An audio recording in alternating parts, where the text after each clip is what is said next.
दिल्लीमध्ये एक विचित्र घटना घडली आहे. एक व्यक्ती बाईकवरून सकाळी ऑफिसला जात होता. अचानक त्याची बाईक घसरली व त्याचा अपघात झाला आणि तो त्या अपघातात गंभीर जखमी झाला.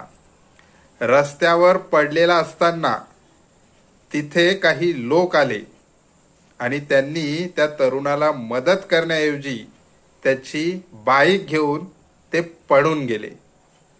म्हणजे त्याला मदत न करता त्यांनी त्याची बाईक घेऊन ते पळून गेले. त्या तरुणाला मदत न मिळाल्यामुळे त्याचा मृत्यू झाला आणि जे बाईक घेऊन पळून गेले होते त्यांचा सुद्धा काही अंतरावर गेल्यावर अपघात झाला. जे 3 लोक जे बाईक घेऊन पळून गेले होते त्यापैकी एक कोमात आहे आणि 2 हॉस्पिटलमध्ये आहेत अशी माहिती मिळते. अशी ही विचित्र घटना.